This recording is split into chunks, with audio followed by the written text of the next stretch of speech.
नमस्कार दोस्तों, जय माता दी। दोस्तों मैं हेमलता उपाध्याय आप सभी का अपने चैनल पर बहुत बहुत स्वागत करती हूँ। दोस्तों माता रानी का आशीर्वाद सदैव आप और आपके पूरे परिवार पर बना रहे, माँ की कृपा सदैव आप पर बनी रहे। दोस्तों हम पहुँच चुके हैं नवरात्रि के 5वें दिन।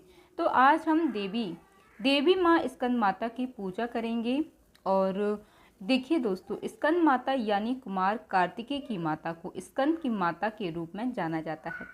जब बहुत भयंकर समस्या आ गई थी, तारकासुर का बहुत ज़्यादा जो प्रलय था वह बढ़ने लगा था। तारकासुर सभी देवताओं को परेशान करता था। वह ब्रह्मा जी से उसे वरदान मिल गया था। ब्रह्मा जी ने वरदान में क्या मिला था दोस्तों कि ब्रह्मा जी से वरदान में यह मिला था कि वो कभी मरे ही नहीं, और अगर मरे भी तो वह शिव के पुत्र के हाथों मरे। जैसे तारकासुर बहुत मेहनत, बहुत परिश्रम, बहुत तपस्या कर रहा था। दोस्तों तपस्या करते करते एक दिन ब्रह्मा जी प्रकट हो गए।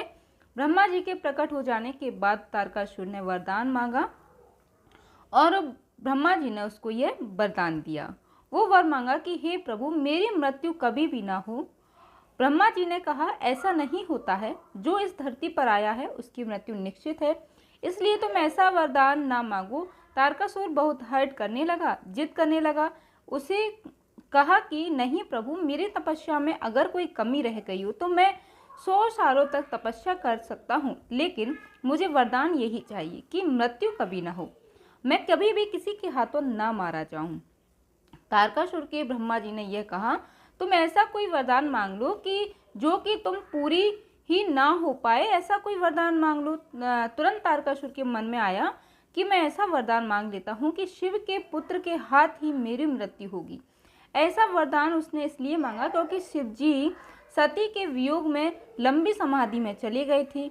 जब सती की मृत्यु हो गई थी, आत्मदह कर लिया था सती ने, तब शिव जी बड़ी लंबी समाधि लगा लिए थे उनके वियोग में। और तारकासुर को यह पता था कि जब शिव का विवाह ही नहीं होगा तो संतान कैसे होगी, और जब संतान ही नहीं होगी तो मेरी मृत्यु कैसे होगी।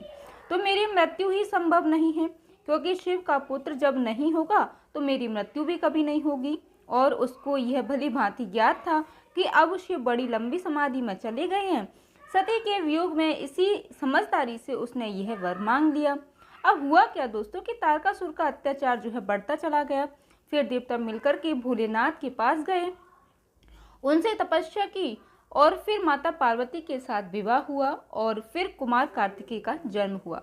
कुमार कार्तिकेय को माता जी ने बड़ी बहुत लंबी शिक्षा दी, युद्ध कौशल सब कुछ सिखाया, और तब जाकर के तारकासुर का वध हुआ।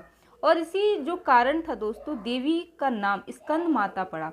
स्कंद यानी कार्तिकेय जी को स्कंद कहा गया है। स्कंद माता के रूप में देवी का पूजन होता है। देवी की पूजन नवरात्रि के 5वें दिन की जाती है।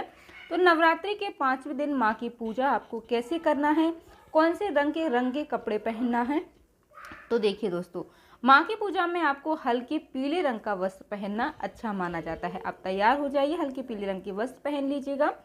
सुबह आपको जल्दी ही जागना है, इस बात का तो आपको विशेष ध्यान रखना है। अगर आप 9 दिन तक कोई एक ही वस्त्र पहनते आ रहे हैं तो आप वह करके रखिएगा, बहुत अच्छी बात है। अगर आप अलग अलग वस्त्र पहनती हैं तो आज हल्के पीले रंग का वस्त्र पहन लीजिएगा। आज देवी को कौन सा भोग आपको लगाना है, तो देखिए आज विशेष माँ को केले का भोग लगता है। केला विशेष प्रिय है माँ को, तो आज केले का भोग जरूर लगाइए। केले का भोग लगाकर आप इस केले का दान भी कर सकते हैं, लोगों में बांट भी सकते हैं, तो ऐसा जरूर कीजिएगा।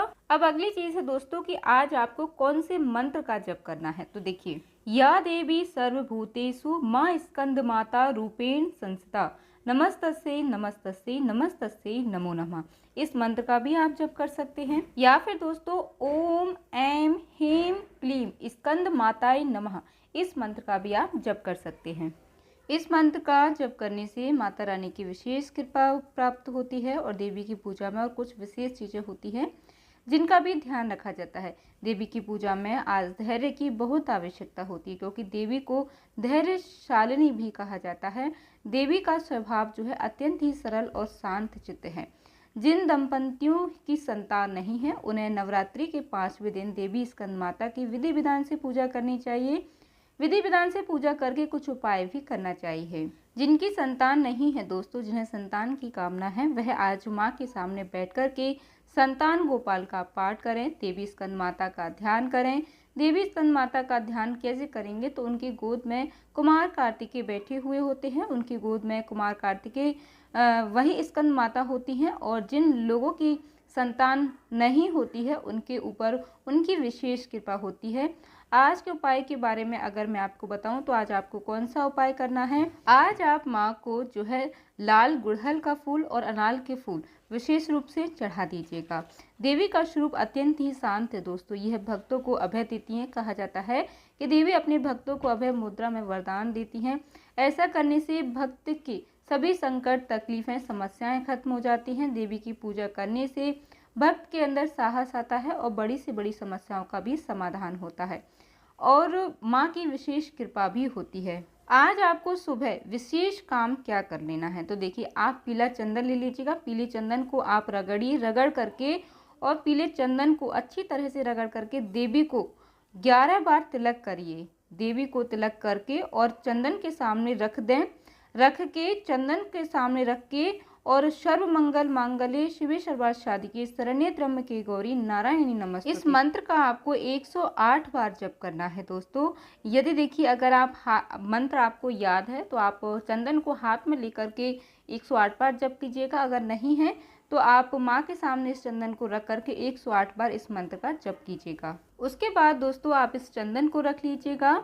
रखने के बाद जैसे कि आप किसी कार्य के लिए जाते हैं या फिर आपका जो काम नहीं बन रहा है, आप उस काम के लिए जाते हैं, तो आप इस चंदन को लगा के जाइएगा। यह नवरात्रि का आपका किया गया प्रयोग यह चंदन अभिमंत्रित कर देगा और आपका यह अभिमंत्रित चंदन आपके बहुत काम आएगा। तो आज का यह उपाय 5वें दिन, नवरात्रि के 5वें दिन आपको ज़रूर कर लेना है, क्योंकि ऐसी मान्यता है दोस्तों कि देवी के रूप आकर्षण के आगे सभी जो नतमस्तक हो गए थे, भगवान शिव भी देवी के रूप लावण्य को देखकर अत्यंत मोहित हो गए। इस रूप लावण्य की जो कहा जाता है कि यह आकर्षण शक्ति चंदन में आ जाती है, तो इसलिए यह कार्य आप ज़रूर कर लीजिएगा। उम्मीद करती हूँ दोस्तों कि आज की यह जानकारी आपको पसंद आई होगी। वीडियो अच्छा लगा हो तो वीडियो को लाइक करना मत भूलिएगा और हमारे साथ जुड़े रहने के लिए चैनल को सब्सक्राइब कर लीजिएगा। जय माता दी दोस्तों, धन्यवाद।